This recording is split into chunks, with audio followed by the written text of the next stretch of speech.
Bueno, buenas tardes ya. Si tú te quedaste sin palabras, ¿qué diré yo? La verdad, yo no sabía que esto era así.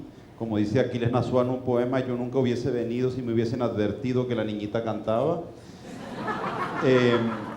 Realmente, como tú estoy, y como todos creo, impactado por lo que se ha dicho hoy, que es como un testimonio de que en Venezuela ahora es cuando hay esperanza y hay posibilidad de construir. Y que no solo hay esperanza por las cosas que se han dicho aquí, sino hay esperanza porque detrás de esto hay unos jóvenes que organizaron esto, que se tomaron la tarea de ubicar a esta gente, de formarse en estos temas, de llamarlo a uno. A mí me llamaban casi todos los días para recordarme que no tenía que olvidar esto y que tenía que preparar la exposición porque esto iba a ser una cosa de gente preparada, etcétera, y llamaban. Y yo pensaba que era jodiendo, en verdad yo pensaba que era jodiendo, porque yo he ido a muchas cosas donde dice que va gente preparada y no va un coño gente preparada. Y entonces uno termina preparándose y hace el ridículo, porque ¿para qué se preparó si lo que me habían llamado era para que los hiciera reír y yo me preparé una cosa en serio, ¿no? Entonces, en esta oportunidad, pensando que era así, yo no me preparé nada y resulta que hoy sí había que venir preparado. Aunque en verdad sí preparé. Esta fichita es mis reflexiones sobre el tema, pero la verdad que voy a desechar la preparación. Porque el tema mío es humor y ciudadanía. Entonces me dijeron, pero di algo novedoso sobre humor y ciudadanía. Y me dan dos términos que son de los más antiguos que tiene la humanidad. O sea, porque el reír y el ser zoón politikón, que era lo que decían los griegos, que éramos los hombres, animal político. Aristóteles concretamente decía que el hombre era un zoón politikón, es un animal que vive en comunidad con otros animales. Nosotros no somos un animal que vive solo, somos un animal que vive en un tipo particular de manada que hace que grandes manadas puedan construirse. Hay investigaciones por qué los monos no han podido triunfar u otros animales, porque es que no tienen capacidad para organizar manadas en función de conceptos e ideas, que es lo que hace que nosotros podamos decir que somos, por ejemplo, venezolanos, siendo Venezuela un concepto que está en nuestra cabeza, porque Venezuela realmente no existe en ningún otro lugar que no sea en nuestro cerebro, es una construcción intelectual de nuestras cabezas. Entonces, les decía que el concepto de animal político o zoón politikón es un invento de Aristóteles, o bueno, un descubrimiento, pero es tan antiguo como la humanidad. Y nada más nosotros en Venezuela particularmente, que en vez de zoón politikón tenemos politicones zoones, es decir, políticos animales, en vez de animales políticos. Y cuando yo veía, por ejemplo, y por eso les decía que voy a salirme de mi esquema, porque quiero un poco resumir, sintetizar, o mejor dicho, retomar, es la palabra, todas las cosas que aquí se han dicho hoy. Y yo escuchaba, a mí me sirvió mucho tu tema del liderazgo. O sea, yo descubrí, por ejemplo, ya entiendo que no es un líder, pero no tiene ni una sola de las 5. Ni una sola de las 5.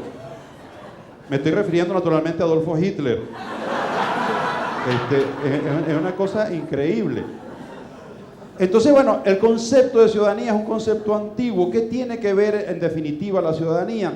Con ser parte de una comunidad en la cual, y eso es una de las grandes conquistas de la humanidad a lo largo de la historia, uno tiene deberes y tiene derechos.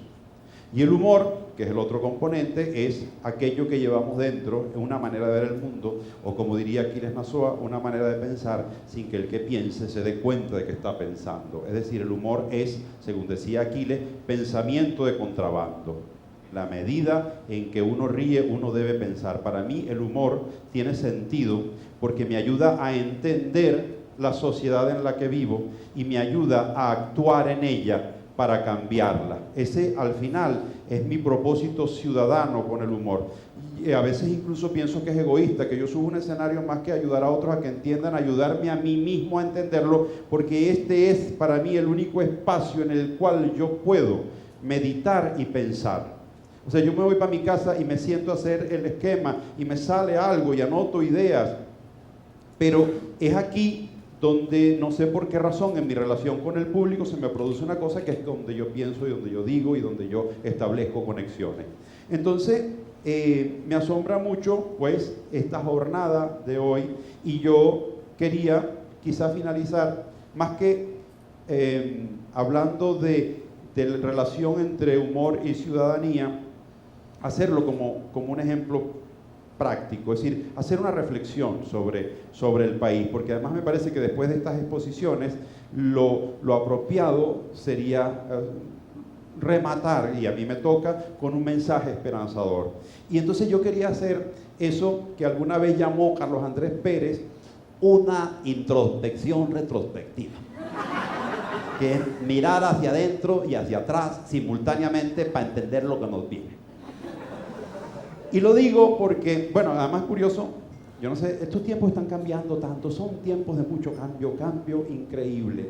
O sea, que uno vea un video de Carlos Andrés contra el cual uno tanto, y uno vea eso y dice, qué carajo tan preclaro, qué brillo de intervención, pero qué lucidez. Marcel, déjalo hablar. Es que de verdad hay cosas. Si a mí hace 20 años me hubiesen dicho que yo iba a idolatrar a Henry Ramos Ayub,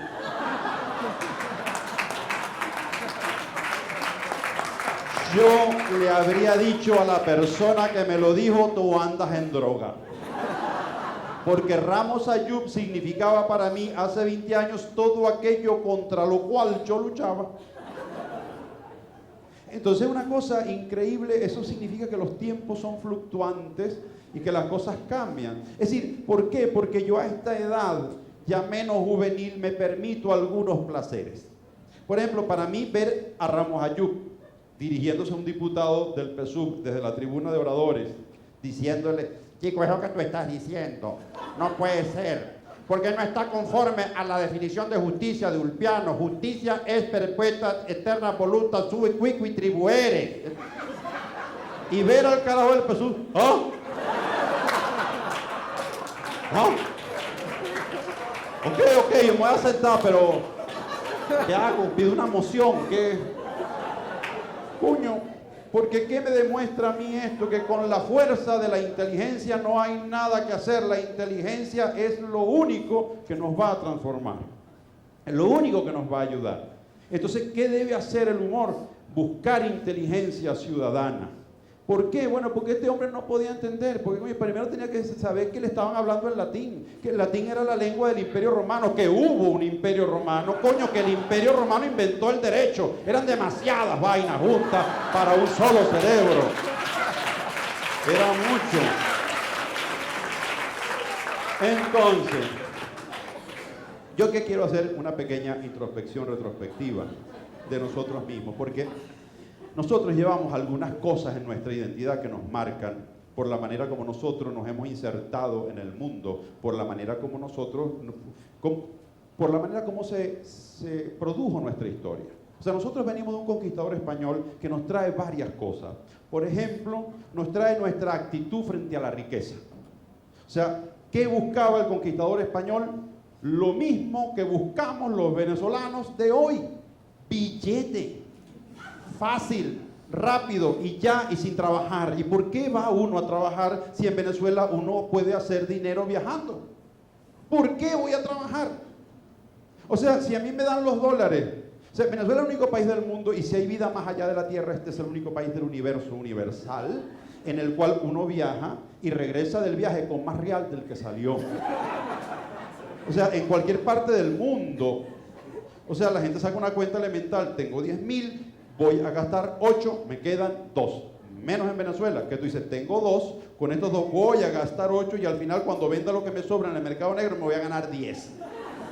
Entonces, si tú tuvieras en este momento 10,000 dólares y los vendes en el mercado negro, eso da como 10 millones de bolívares. Y con eso, si puedes comprar dólares, no digamos al de, que también se puede, al de 10, que con un amigo enchufado. O sea, tú podrías hacer con 10,000 dólares $1,000,000. Con 10,000 dólares. ¿Quién va a querer a trabajar así? Bueno, tampoco lo quería el conquistador español. El conquistador español quería billete y riqueza fácil. Y mire, así como tú, yo tuve una epifanía también. Una epifanía cuando Nelson y yo fuimos a Israel. en un viaje de la fundación que su esposa Bolivia Bocaranda preside, se nos ayuda. Nosotros fuimos a ese viaje. Para mí fue una epifanía, porque cuando uno va para Israel, la tierra prometida, uno dice, uy, la tierra prometida, tu cerebro se imagina la tierra prometida, y tú estás en actitud de tierra prometida, y tú recuerdas el Antiguo Testamento que dice, cuando Dios sube con Moisés al monte de Moab, y le dice, he aquí que te muestro la tierra de Canaán, donde mana leche y miel. Que un venezolano le digan ahorita que va por una tierra donde mana leche. No, a mí se me encendieron todos los bachaqueros, digo nada, son 23 kilos cada maleta, son 60 y tantos kilos de leche que puedo traer. Si esa vaina la vendo y ya salgo para otro viaje y traigo más leche y después me busco unos importadores de leche de Israel, ya yo tenía cuadrado el negocio. Cuando nosotros aterrizamos en este país, para empezar un país mínimo, yo decía, si el avión no frena, nos salimos del país. Cuando el avión llega al final de la pista y da la vuelta para ir a la cabecera, el ala invade 3 países, Egipto, Jordania, y agarra otra vez. Tienen un solo río, el Jordán, que uno se lo imagina, tú sabes, grandísimo el Jordán, está en la Biblia el Jordán, uno recuerda la canción de José Luis Rodríguez del Jordán, atrévete, crucemos el Jordán, que la tierra prometida nos espera. Uno recuerda eso, y cuando yo veo el Jordán, y lo veo, del primero que me acordé fue de José Luis Rodríguez, dije, no me jodas, José Luis. ¿Qué es eso de atrévete, crucemos el Jordán? Si esto, mira, lo salto.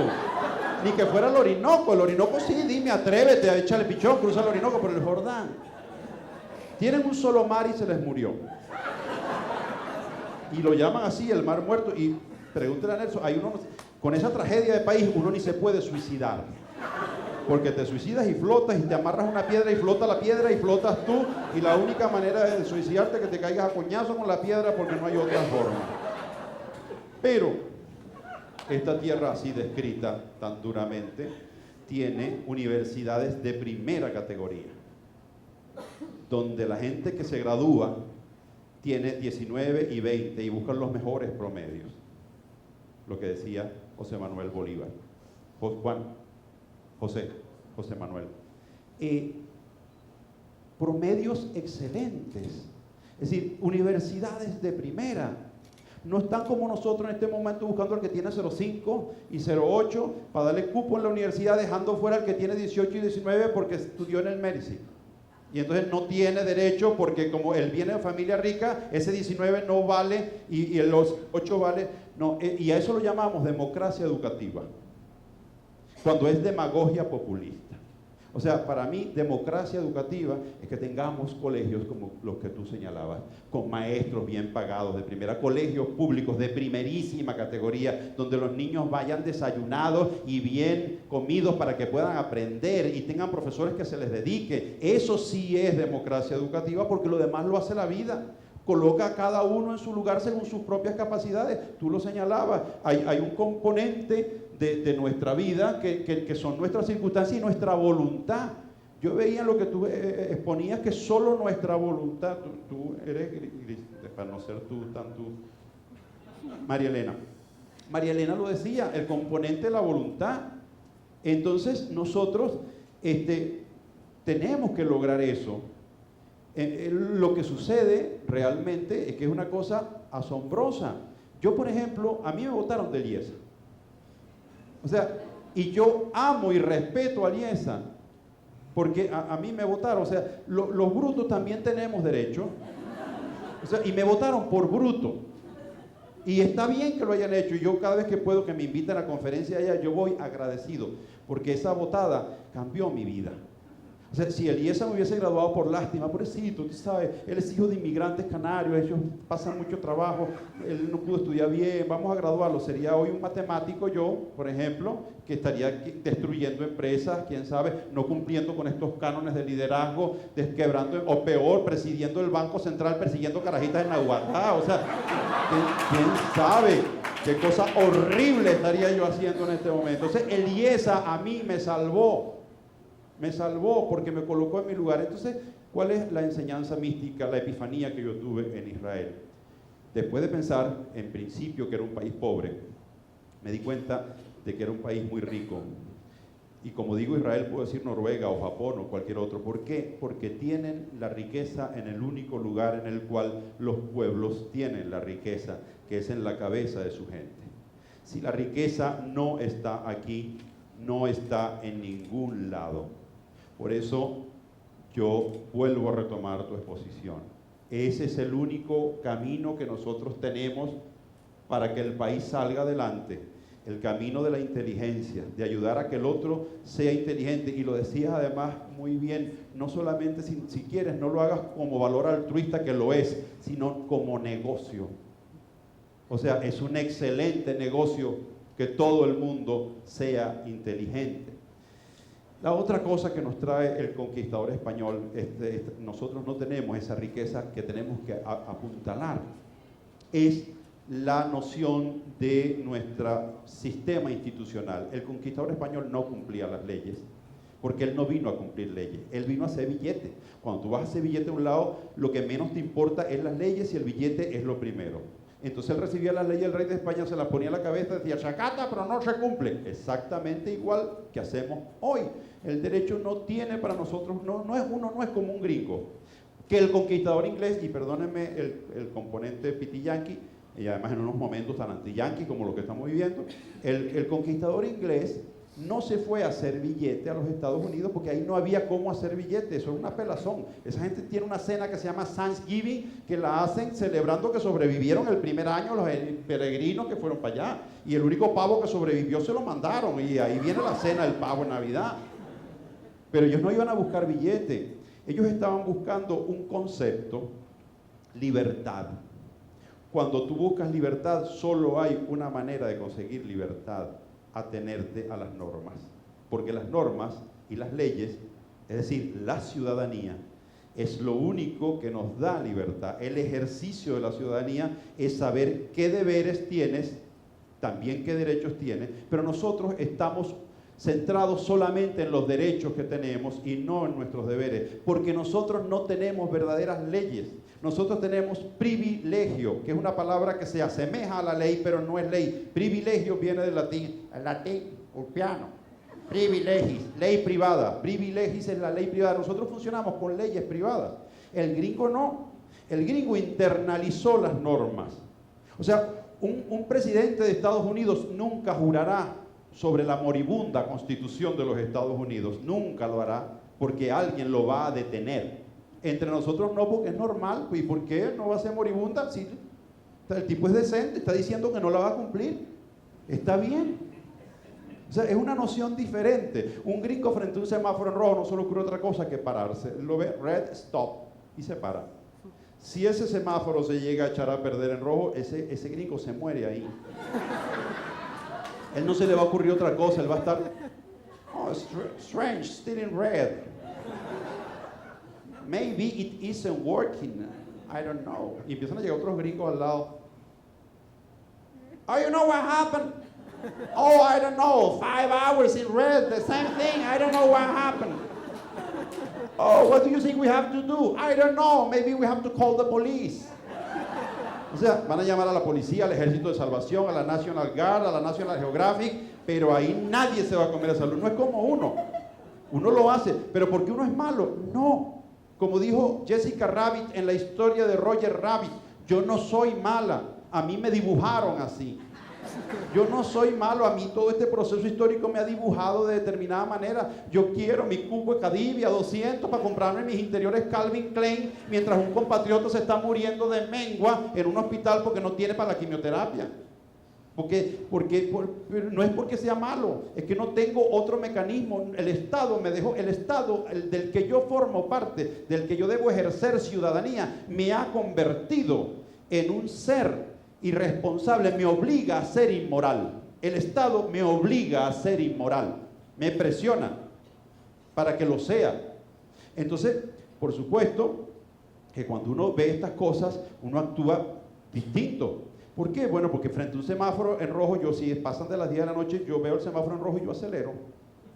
¿Por qué? Porque mi cerebro está escogiendo automáticamente entre dos formas de muerte: por atraco o por colisión. Y yo escojo colisión porque es la más segura para mí. El cuerpo va a quedar ahí. El secuestro express no sé dónde me va a llevar. Entonces, yo acelero rumbo al, salvo que el semáforo se ponga en rojo, en verde, ahí yo freno. Yo freno. ¿Por qué? Porque hay otro venezolano pensando igual en el otro cruce. Entonces uno vive en desobediencia civil interconectada. Cumplo en esta relación, violo en esta, cumplo en esta, violo, cumplo, violo, cumplo, violo, violo, cumplo, violo. Entonces se establece una red complicada. El país no se puede arreglar así como así. Aquí viene a alguien que nos ofrece arreglar el país y hay que salir de él. No, esto no puede ser un arreglo. Esto tiene que ser progresivo, poco a poco. Mira, a partir de la semana que viene, entre 8 y 10, vamos a respetar este semáforo en específico, el otro no. Y vamos así progresivamente logrando avances. Pero esa es la única manera. ¿Y qué otra cosa? Entonces nosotros tenemos ya una actitud frente a la riqueza, una actitud frente a la ley y tenemos una actitud frente al poder. Nosotros siempre andamos buscando un líder, un caudillo, una inspiración, un superhéroe. Nosotros los venezolanos pensamos el país no en términos de proyectos coherentes, elaborados, de finalidades, no, buscamos quién es el tipo, quién es el hombre. Eso es una deformación que tenemos de nuestra historia también. Nuestra historia rompe con la corona española. El rey de España era no solamente el poder político, sino era el representante de Dios en la tierra. Es decir, el rey de España era rey por la gracia de Dios. Y eso nos dejó a nosotros un vacío. Nosotros teníamos que conseguir nuestros reyesitos. Y como no había otro Fernando VII de nuestro lado, nosotros fuimos constituyendo nuestros caudillos. Y construimos una sociedad de caudillos. Y tras caudillo, tras otro caudillo. Entonces, nuestra alma se mueve entre dos pulsiones. Hoy se citaba a Rómulo Gallegos. Rómulo Gallegos escribió una obra llamada Doña Bárbara, donde resume un poco esas dos pulsiones que se mueven en el alma nacional. La pulsión, a mí nadie me para. Del tiempo. ¿Cuánto me queda? No, pero ya voy redondeando, ¿no? Porque, bueno, le decía que Rómulo Gallegos escribió Doña Bárbara, donde hay un enfrentamiento entre... Ah, ok. Sí, tenía razón Nelson. Yo decía, no, Nelson está ciego. No, yo también. Nosotros tenemos dos pulsiones que luchan, la de la civilización y la de la barbarie, pero que están luchando siempre entre nosotros. Y ha sido históricamente, si ustedes recuerdan el diálogo entre Vargas y Carujo, no es otra cosa que el tema ciudadanía entre nosotros. ¿Qué le dice Carujo a Vargas?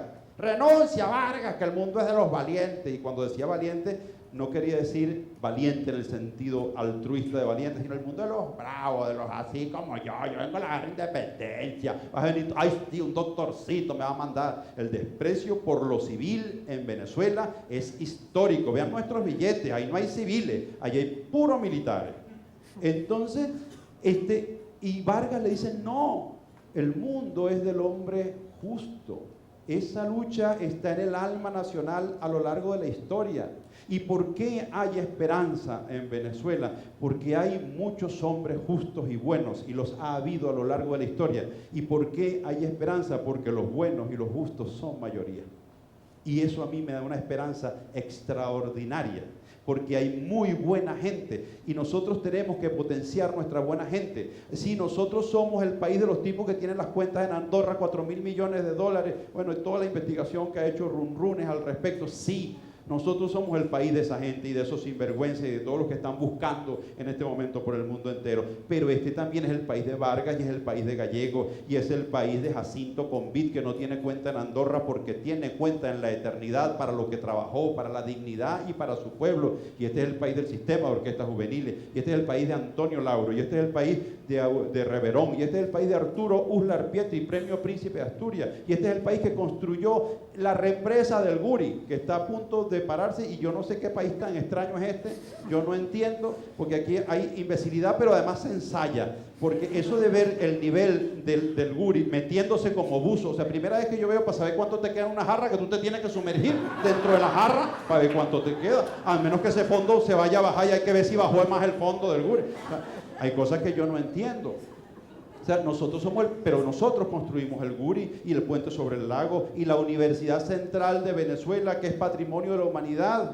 Y todo eso fue hecho por la mente civil venezolana. Y Rómulo Gallegos escribió Doña Bárbara. Y estoy nombrando al azar, pero cada uno tiene una lista. O sea, nosotros somos eso. Y esa pulsión y esa lucha interna entre la civilización y la barbarie, entre la idea de la paz y de la guerra. Nosotros nos acostumbramos, el siglo XIX fue un siglo de conflictos, aquí todo se solucionaba en revoluciones. Y la revolución es el lado oscuro, la sombra, no es nuestro lado brillante. Nuestro lado brillante es cuando hicimos el pacto de Punto Fijo, que decidimos, vamos a ponernos de acuerdo para que esto funcione en paz. O sea, nosotros tenemos que, así como lo decías en tu conferencia, potenciar esa luminosidad, ya no solo de nuestra persona, sino de nuestro país, que la tenemos. Y, por supuesto, esa lucha no es tan fácil que hay un civilizado y un bárbaro. O sea, aquí están los buenos y aquí están los malos. No, la lucha es interior. O sea, dentro de cada uno de nosotros hay un bárbaro y un civilizado luchando. Por eso, como decía el Papa Juan Pablo II, hay que empezar por cambiarse a sí mismo. O sea, el cambio de Venezuela tiene que comenzar por nosotros, por reconstruir nuestra esencia ciudadana. Y entonces el humor lo que hace, cuando utiliza el humor para poner en evidencia las contradicciones que tenemos, es soñar con que esa contradicción del alma se resuelva, con que encontremos un camino para ejercer una ciudadanía que tenga derechos, pero que también cumpla sus deberes. Porque no hay nada que le indigne más a un humorista que la falta de seriedad. Eso es insoportable para uno. Cuando uno ve un gobierno, yo no puedo, lo siento, yo no puedo evitar cuando veo al gobierno decir cosas, al presidente del gobierno, decir, no puedo con esa falta de seriedad, con el trato a los ciudadanos. Yo quiero un gobierno serio, no de un tipo, no de un héroe. Lo dijo Augusto Mijares alguna vez, no más héroes. En Venezuela, cuando nos damos cuenta, dice Augusto Mijares, estoy citando entre comillas, cuando nos damos cuenta de que el que parecía un héroe es simplemente un criminal, ya lo tenemos instalado en la propia presidencia de la República y es demasiado tarde y hay que empezar a ver cómo lo sacamos. Y eso no es nuevo, esa es la larga historia de Venezuela. Entonces, que esto nos sirva de lección para tomar el camino de la inteligencia, de la civilización, de las normas, de la ley, de los principios, que nos hagan verdaderamente ciudadanos. Y si desde el humor podemos contribuir a subrayar eso y a poner en evidencia las contradicciones, debemos hacerlo. Y tal es la misión del humor y tal es la relación del humor con la ciudadanía. Finalizo con un cuento que le escuché alguna vez a alguien. Era un cuento de un niñito cuyo padre le había prometido que le iba a enseñar a jugar ajedrez y el papá llegó ocupado, un ejecutivo muy ocupado en su trabajo, llegó con el trabajo para la casa y el niñito lo estaba esperando con el juego de ajedrez preparado y el papá, oye, ahorita más tarde, luego, pero papá, tú me dijiste que hoy, mira, entretente con esto, y le da un rompecabezas para que lo arme, un rompecabezas como de 3.000 piezas de un castillo en el lago de Como. O sea, imagínate, de las 3.000 piezas, 2.500 eran agua. O sea, vaina jodida armar agua con agua en un rompecabezas. Bueno, pero el niño como a los 10 minutos volvió con aquello armado, increíble, y el padre, pero bueno, este muchacho, y le da otra cosa ahí, un tobo, el Lego, como viene ahora el Lego, no en la época de uno que era una cajita, es un tobo para que arme ahí un tren eléctrico con conexiones, el niño lo arma, y viene ya, papá, ya armé el Lego, ya armé la cosa, me vas a enseñar a jugar ajedrez. Y el papá vio en la portada de una revista que trae un mapa mundi, con todos los países allí, y lo rompe en pedacitos, y dice, mira, cuando armes el mapa mundi, pero bien armado, pensando que esto sí le va a tomar como un día. Bueno, viene a los 10 minutos el niño con el mapa mundi recompuesto con cinta plástica y el papá se detiene, se asombra y le dijo, hijo, pero ¿cómo lo lograste? Si aquí están todos los países, tú estás en segundo grado, no entiendes todavía de geografía universal ni de configuración política de los países.